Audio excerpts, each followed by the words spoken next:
আজকের ভিডিওতে আলোচনা করব মৃত্যুর পরের জীবন নিয়ে। তুমি মারা যাওয়ার পরে কবরে ও হাসরে তোমার সাথে কি হতে পারে সেটাই আলোচনা করতে চলেছি। তাই ভিডিওটি ধৈর্য ধরে শেষ পর্যন্ত দেখে ইসলামের পথে ফিরে আসার অনুরোধ রইল।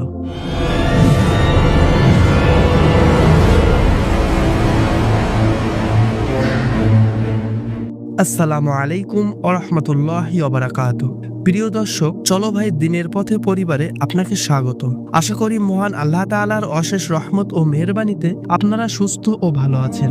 একজন মানুষ যখন মৃত্যুবরণ করে তখন সে ভাবে সবকিছু শেষ হয়ে গেছে এবার, কিন্তু প্রকৃতপক্ষে তখন শুরু হয় তার আসল যাত্রা। সে ব্যক্তি একজন সাধারণ মানুষ, নামাজে কখনো নিয়মিত ছিল না, কিন্তু অন্তরে একটু ভয় ছিল আল্লাহর। মৃত্যুর আগ মুহূর্তে তিনি বুঝতে পারলেন সময় ফুরিয়ে গেছে তার। ফারিস্তারা এসে তার আত্মা নিয়ে যেতে শুরু করলেন, আর তখন থেকে শুরু হলো সেই ব্যক্তির আখিরাতের যাত্রা।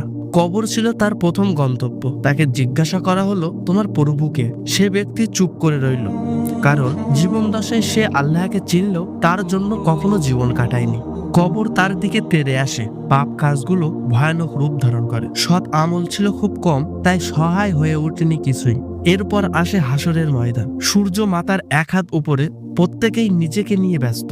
তখন সবাই আল্লাহর কাছে নাফসি নাফসি করবে। সেই দিন তার আমল তুলে দেওয়া হবে, মিজানের পাল্লায় রাখা হবে ভালো কাজ আর মন্দ কাজ। কিন্তু দুনিয়ার বাস্তবতায় সে ভুলে গিয়েছিল এই দিনের কথা। সে ব্যক্তি জানে সে জান্নাত থেকে দূরে, তার সামনে এখন জাহান্নামের পথ। অথচ এই জীবনটা একটুখানি ছিল, কিন্তু সে স্থায়ী ঠিকানা বানিয়ে ফেলেছে নিজের আমল দিয়ে। তবে এই ভিডিও দেখার পর তুমি যদি আজ থেকে নামাজ পড়ো, কোরআন তেলাওয়াত করো, আল্লাহর পথে ফিরে আসো, তাহলে হয়তো তোমার কবর হবে জান্নাতের এক ফুলের বাগান। তোমার জীবন এখনো শেষ হয়নি, ফিরে এসো আল্লাহর দিকে। আখিরাত হবে চিরস্থায়ী আর দুনিয়া ক্ষণস্থায়ী। আজ থেকে শুরু হোক তোমার নতুন যাত্রা। প্রিয় ভাই ও বোনেরা, ভিডিও যদি আপনার হৃদয় ছুঁয়ে থাকে তবে শেয়ার করুন কারো হৃদয়ে একটু ভয় ঢোকাতে। সেটি হতে পারে আপনার নাজাতের কারণ। তো আজকের ভিডিওটি এ পর্যন্তই। যদি ভিডিওটি ভালো লেগে থাকে বা আমার ভিডিও থেকে যদি আপনি কিছু শিখতে পারেন, তাহলে অবশ্যই লাইক, কমেন্ট, শেয়ার করবেন এবং নিত্য নতুন ইসলামিক কন্টেন্ট পেতে